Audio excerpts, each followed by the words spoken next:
the restaurants, to have that hospitality, to have that connection, that personal connection from the host to the chef to the patrons. It has to continue, and we can't let that die off. This is The Crackling. I'm Anthony Huckstep. All cuisines evolve, but globalisation of food often means many cuisines and cultures can be stereotyped in order to appease the local palates. None more so than what we know of Greek food. But there are some chefs that not only dive deep into the rich culinary history of their ancestry, but look to take it forward into a new era and take guests along for the ride too. For David Tsirekas, that journey back is vital for every step forward when it comes to his cooking. David, all those years ago, back in the late 90s, you changed the conversation of Greek food with Perama, and here you are, a couple of decades later, back in the original site. What does it feel like? Oh, it's a little bit surreal, and I always liken it back to Odysseus and his 10-year journey back home to Ithaca. But, out of all the, I've always felt, other than Xanthi, I've always felt Perama to be my home. I've cooked in many kitchens. I've consulted both, here in Australia and abroad.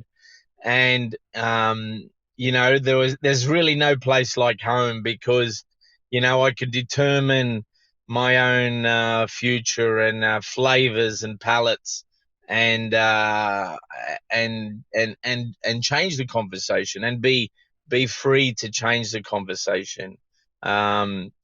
So yeah, and to see it, it's like I liken the new Perama 2.0 to, it's like our children. We see them as our babies, but then as they grow older, they become more sophisticated. They become more intelligent. Well, some of them become sophisticated and intelligent, but sort of they grow up into adults and sort of behave like adults.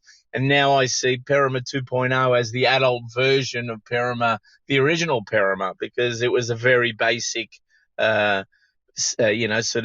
package at the beginning, and now it's still, when you walk in and you eat and you drink, you still get that original feel, like you still feel it. It was that childish, that childlike personality is still there, adventurous and looking, looking to new adventures and, flavors and stuff. But now it's a little bit more grown up. We've got a, beautiful looking bar now, which we do cocktails, inspired by Greek flavors. And the look is very similar to what it was. But again, it's like an adult. It's grown up, and it's beautiful to be in here, and do some of the old stuff in a new setting, Well, you're in the original building, which is amazing all these years later. Well, take us back to when you first started the original Perama. What was your goal with it, and why do you think it just really took off? Well, originally, the story started with my sister and Harry, who were, prior to coming here, they were the original owners of Taverna Tosteki, and in Newtown, which is another cult classic in Greek restaurants in Sydney, probably one of the most well-known of all Greek restaurants, in my opinion, in Sydney. Other than probably the Corinthian or DFNS. But the Steki was a real institution because it was in Newtown. It was close to the university. It had that feeling of, beatniks and leftists and revolutionaries and Greek blues sort of lovers of Greek blues. But Harry and Yul are also, one of the things in Greek food and restaurants is you either have great music and poor food, or great food and poor music. And Stecky changed the whole landscape of that and introduced great food. And Harry was a little bit of a sort of a progressive thinker when it came to Greek food. He sort of broke a little bit of the mold. And then when he moved to Perama, they invited me along on the journey because they thought that swim coaching and water polo coaching wasn't really a stable future for me, and probably wasn't, because I probably didn't take it as seriously as I do cooking. And then I also wanted to change the landscape, because I believe that there was more to Greek cooking than the traditions of just the last 40 years. Because let's face it, food goes in cycles, in blocks. Traditions change of the food. We may have the traditions of certain dishes from different cultures which last hundreds of years, but they slightly vary and change with the times as well.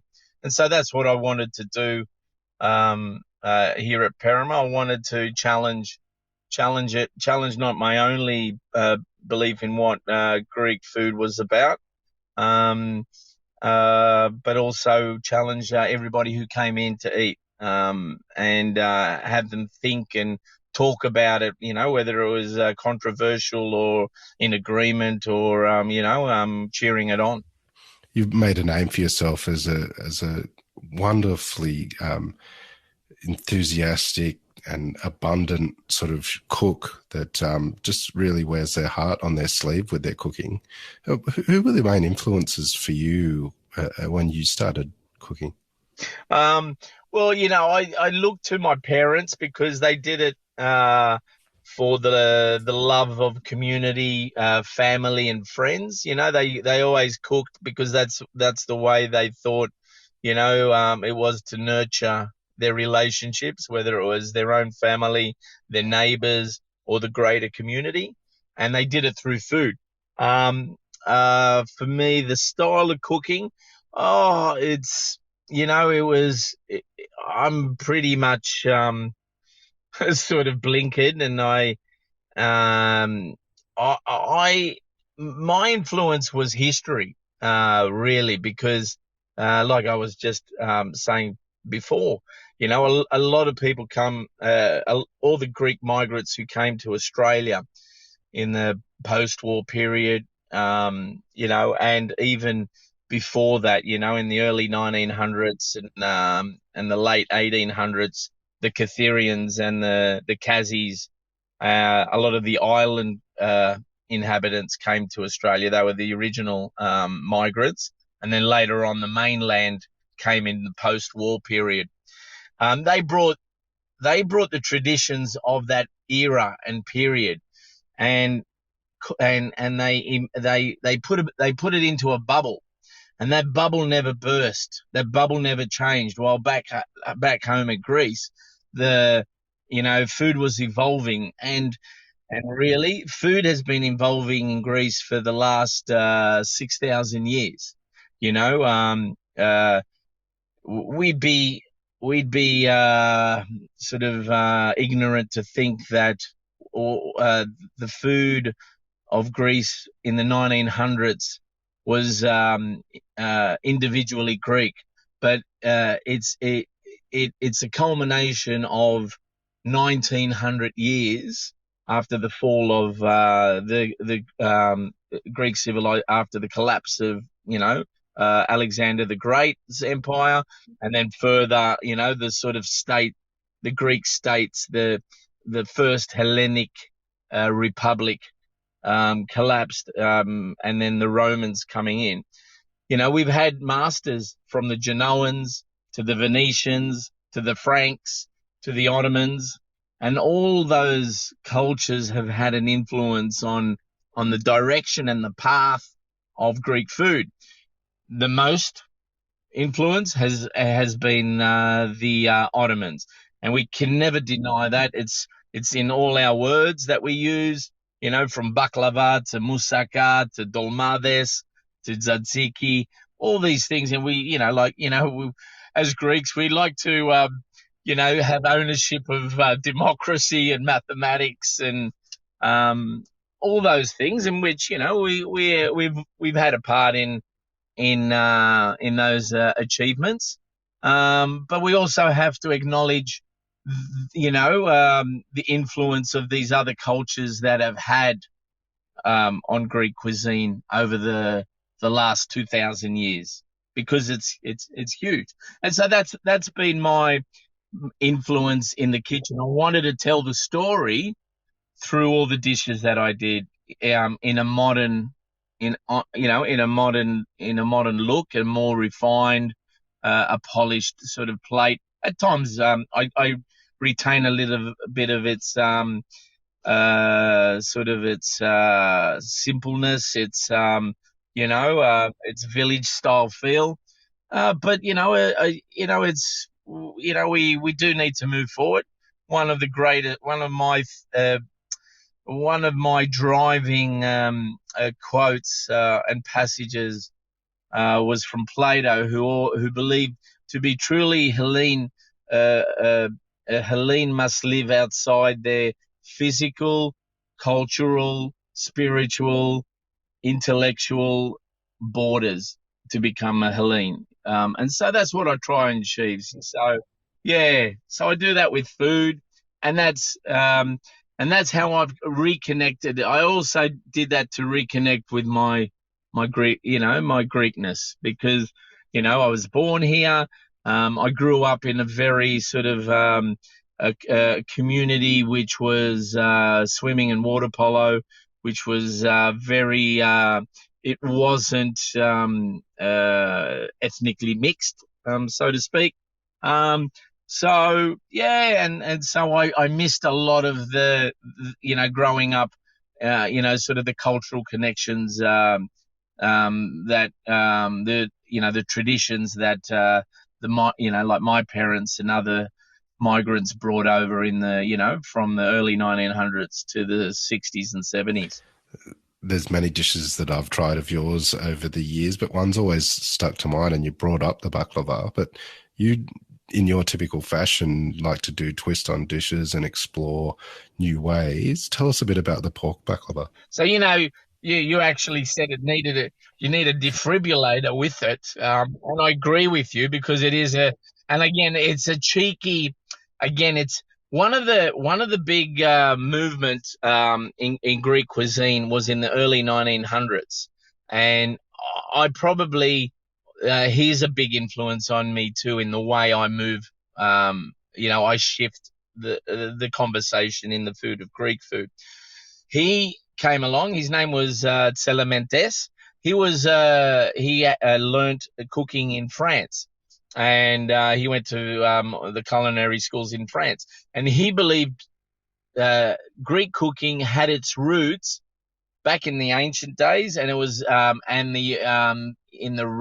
the early Roman period, because the Greek cooks were still highly regarded, and Apicius also sort of got a lot of influence from the style of Greek cooking in that early period, sort of the late Roman period and the Byzantine. And Tsirekas thought that Greek food is very much similar. The original Greek food is very much similar to French style cooking. And so he went on to de-Ottomanize a lot of the dishes that were, on the tables of Greece at that time, because of the 400 plus years of Ottoman occupation. And that's 400 years. That's a huge evolutionary change in cuisine for any culture, right? And of course, it's going to be the prominent changing force in how a nation like Greece would have changed a lot of their sort of food, language, cultural, nuances. So, so what he did was moussaka had its origins in the Arab world. Originally, it was a stew of goat and lamb with eggplant or zucchini. He introduced the potatoes, but as a gratin, so he learned that from the French, and then the bechamel. And the reason why he did that was he wanted to find balance, and take away from the heaviness of Ottoman slash Arabic cuisine that was the flavors that were prominent in Greek culture. He also brought on the egg lemon sauce, which is a take on the velouté again to de-Ottomanize the vine and the heaviness of those dishes. So and so that's why I kind of try to de-Ottomanize baklava. And what ingredient more could be, sort of on the spectrum, which would never be used in Ottoman or Arabic cuisine, pork. But it came to me in a dream, and in my dream, I dreamt of the pork belly baklava. But you know how pork has all the different layers of fat, connective tissue. It has, the skin, more protein. It has all the different layers. And in my dream, in between each layer was a thin slice of phyllo. And I woke up that morning and I couldn't sleep, so I came straight to work because I needed to keep that vision alive, to translate it. I thought, wow, this is going to be a pretty awesome looking dish if I get it right. So, but one of the things I found was, dissecting the pork and putting the layers of phyllo in between, and how I would cook each layer, and that's how I came to the pork belly, and I used, sort of just because I knew the pork was going to be rich, and as Simon Thompson in the good, when he did a review, he called it um, unctuous. He called it unctuous, the pork belly, and I agree. It's a very overwhelming dish because of the butter and the pork fat that renders and melts into the whole dish, and then you got the richness of the dates and the pistachios, and that's how I came up with that dish. But then a customer came along and he had it the first time and said, you know what, it just needs, maybe you should put a bit of mustard into it, just to bring balance to it. And I thought, yeah, mustard is good. I mean, mustard is not, mustard is a very sort of Western European condiment that will take it away again, maybe bring some balance. So I added the mustard and the mastica into the mix to try and sort of bring it away from the east and more to the west, sort of, so to speak. So, and that's been a hit, it's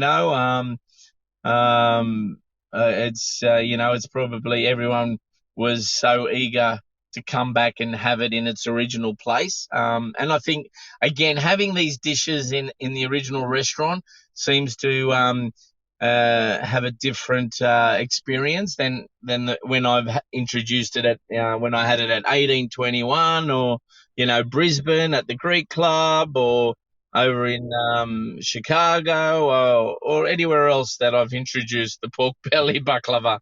So I don't know, the kitchen, being back in the kitchen, I think it still has my soul in the kitchen there. So the food, I've always noticed that the food had a subtle difference anywhere else where I cooked it, but back home, I don't know if it's the atmosphere, or like I said, the feng shui, if I pronounce that correct, of the building and its relation to the cooking. It's that's I noticed the difference, and I think the customers also, they all come, all the customers who were coming to me 10 years ago and plus are saying, "Oh, it's so good to taste this food here again in its original place." So yeah, but yeah, the pork belly's always been we prep that dish every day practically, just to try and keep ahead, because we go through quite a lot of serves even during this downturn. It's nearly on every docket that comes in. Between the bookends of Perama and Perama 2.0, you were involved in so many different establishments from Xanthi to Kefi and 1821 and more. What's been the real sort of important moments for you and venues, do you think? Well, I think one of the things was going up to Brisbane and doing the Greek Club, because I think Brisbane now is just taking off, and they're becoming really progressive. Their Greek food was pretty, other than Hellenica um, down in the on the Gold in the Gold Coast, down at Surfers Paradise. They were probably the most progressive of all the Greek restaurants up there. But going up there, and I started consulting up there, and being the chef in residence. I introduced the food of Perama of the 90s and the 2000s, because I didn't want to accelerate and be too, sort of crazy with, the stuff that, I was doing outside the box, sort of later on in my career at Xanthi and then 1821. So I sort of, it was like going back in time, back to Perama, and then reintroducing all those classics and slowly acclimatizing the palates of what Brisbaneites were used to in Greek food, because it was pretty simple. And, like I was saying, in that sort of bubble, that traditional bubble that was brought over from our parents, that hadn't broke in a long time up there. Whereas here in Sydney, we were already about 20 years ahead in Greek food, because of Peter Canistus, Jonathan Barthelmess, and then later on, Jonathan came up and did Greca. And so he's sort of doubly accelerated. He took the baton past me, and did his thing that he does so well at the Apollo. So uh, that was a pretty awesome experience. Those 2 years took the club, to great, gave it some, critical review. The customers loved it. The community, the old Greek community, didn't like me there. I would have, I would have, I would have, sort of old stalwarts coming up to me, telling me that octopus, they've travelled all over Greece, and octopus and fava, split pea, we call split pea fava, never are a combination. She's never had it anywhere. And that's probably one of the most popular combinations you can ever find in the Greek islands, octopus and fava. And so, and this was what I was experiencing, this sort of kickback.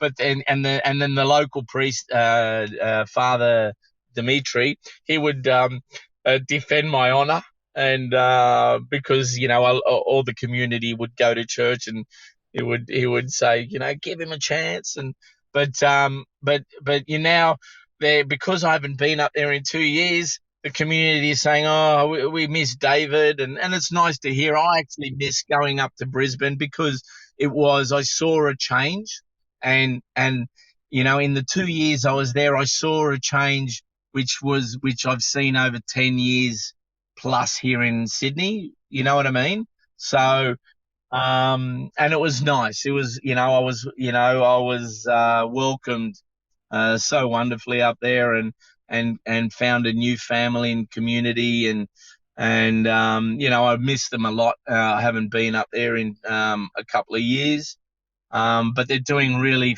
fabulous. The chef up there that um, um uh, who is now who's been in charge and has been there for over 10 years. He's taken on the baton now, and he's doing a great job. Um, yeah. And we had the best thing, and we had up there is we were so close to some great producers on the land, and one of them was Schultz Family Farms, and he had the best pork, the best little suckling pigs, and they were so beautiful.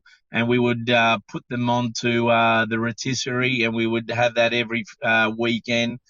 And they were so perfect, these little pigs, and the flavors were just so unbelievable. And the skin would cook up and would be so paper thin and delicious, and full, and just full, and not overwhelming as it can be, and we would stuff them with um, pork, Greek pork sausages and mushrooms, and have them, and they were big hits up at the Greek club there in Brisbane.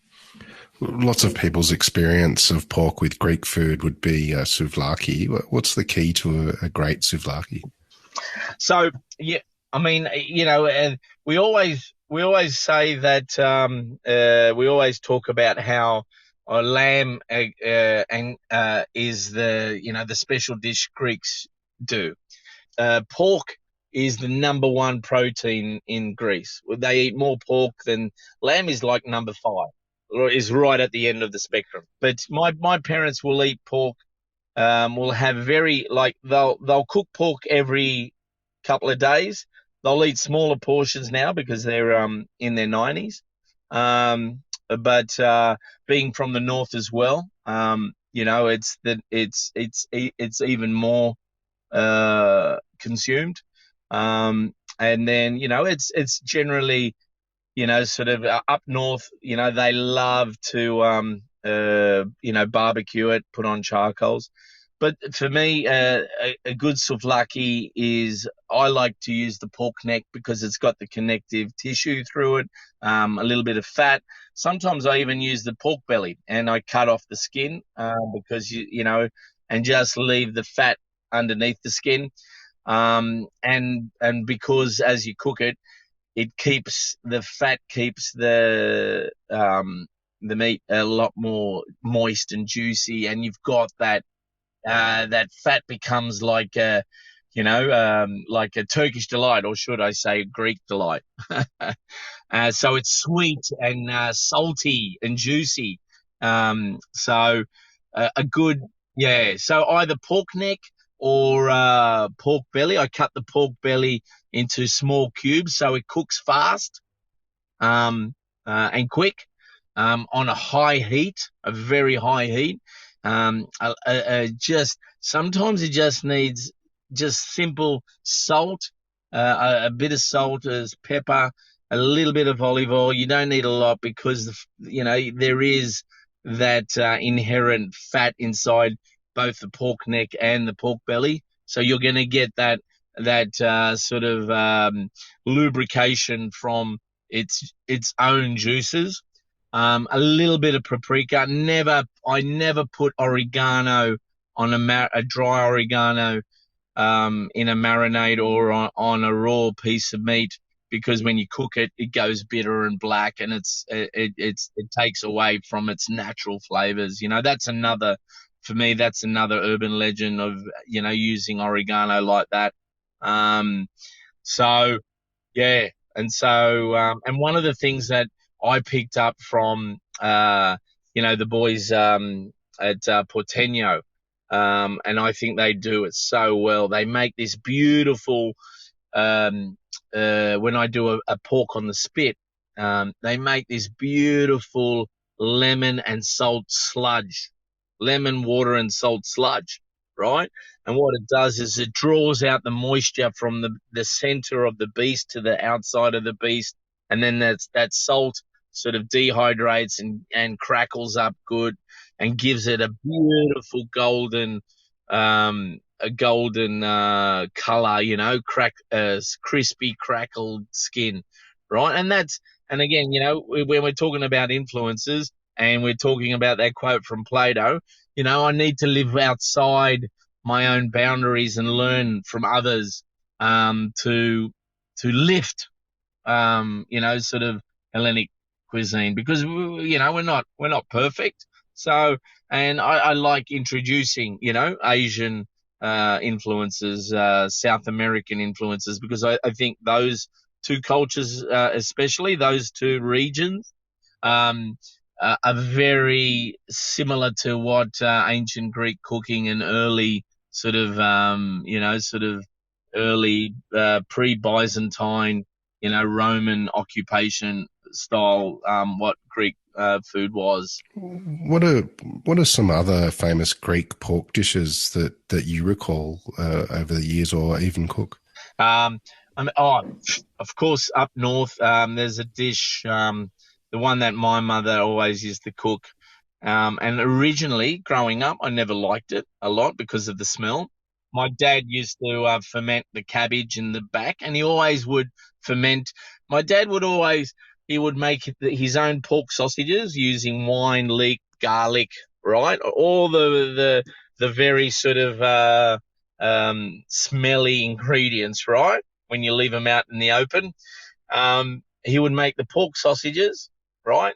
His famous Northern Greek pork sausages with red wine, leek, and garlic, and he would steep the pork and leave it in barrels out the back, and then he would put them in, stuff the skins, and hang them right directly outside my window, my bedroom. And then the other thing he would do, he would ferment the cabbage right outside my window. Right, and so then they would use that cabbage and do a braise. They would get pork butt, and cut it up into small pieces and slowly braise it with tomato, garlic, and the fermented cabbage over time. And it was just such an intense dish, right? But really wholesome. So that's one. But the one that for me, that is again, it's typical of where my parents came from. They came from northern Greece, a town called Kozani up in the north, the geographical center of the Macedonia of Greek Macedonia, where Alexander the Great come from. And up there, pork was a big thing. But during the winter, they were very poor. Back then, saffron, cabbage, leek was their number one crop. Nowadays, it's saffron is their big crop, and now they're doing micro herbs and a lot of organic and also solar farming. So they're a lot more wealthier now because the crops have changed, and circumstances have changed. But back then, to survive during the harsh winters, they all had a pig, you know, as in the background, as part of their, their collection, and they would cut it up into small pieces, and then this dish is called pacha, and so it's slowly boiled with onion, leek, celery. Some my parents put in a bit of cloves, cinnamon, bay leaves, some rosemary, and they slowly boil it. And then they would leave it in the pot, and then during the winter they would put it out and put it into the snow covered. And so because they had no refrigeration, that's where they kept it. And in the morning it would turn into aspic jelly. So they would scoop out, and that would be their breakfast. And then they would scoop it out, spread it over bread, toasted bread, and that's what their sustenance was. And nowadays, bacha is what you have after a big night out on the town. It's great hangover food because it's so heavy and sort of it fills up and it just soaks up all that alcohol that's just left in your system, right? And it's just this hearty, wholesome, rustic. And they serve it with that um, uh, a dense bread which has a real hard crust to it. So when you dip it in, the bread really soaks in and like a sponge and soaks up as much of that liquid. And yeah, it's pacha is like one of the all time. Again, two of those two dishes I never appreciated as a kid, but now it's for me they're the most exquisite things that I could eat and cook. You've re-engaged and immersed yourself back into the world of Perama in the same site that you started in way back in 1996. What sort of impact has it had on you? Look, it's been so positive to be back. It's unfortunate, it's during this time, but it is what it is. Take away what's going on around us. It's nice to come in here and be creative again and be in a space where I'm free to be creative. And and continue to tell my story. I mean, there's still a lot to tell. Greeks are about flavor, about lightness, about freshness, about um, everything in moderation and a balance. A yin and yang of cooking, not just about heaviness, not just about one side. It's about finding these balances. How to mix the sweet and sour, how to mix, umami with, sort of acid and all that sort of thing. It's about, I think it's been in the Greek, psyche, since ancient times, the four humors, I think we like to do that in our food as well, our, originally, but, we need to move forward. Well, David, it's amazing to see you moving forward, and an absolute honor to have you on the Crackling today to hear just a little bit of your story. I know you've got so much more to it. Good luck with Perama 2.0. There's so many people that are so excited about the fact that you're doing that.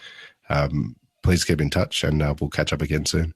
Oh, thank you for everything that you do, Anthony. I just have to say it's been a tough 2 years, and you connecting us with each other has made it easy. Has made it easier. Not it hasn't made us forget about the hard times we've had to endure.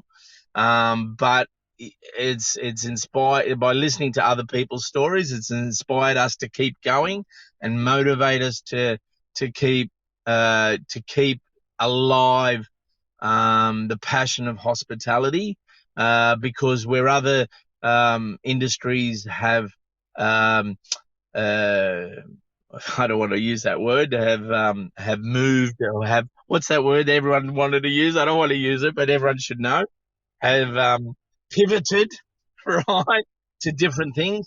One of the things you can't pivot is hospitality. You can't pivot that local independent restaurant in the suburbs or the city, right?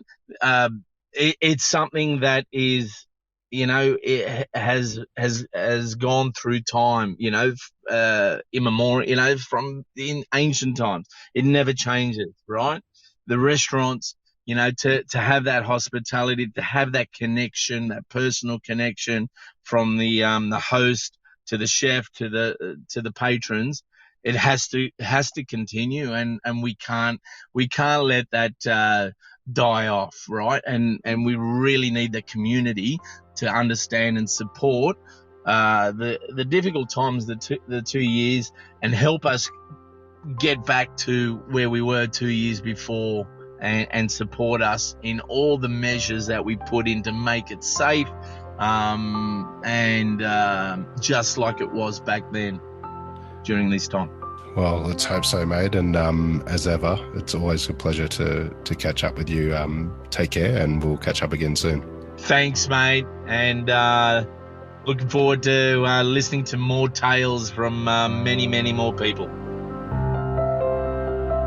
This is The Crackling, a Deep in the Weeds production in partnership with PorkStar. I'm Anthony Huckstep. Stay tuned as we catch up with some of Australia's best chefs and pork producers to discover what makes Australian pork so special.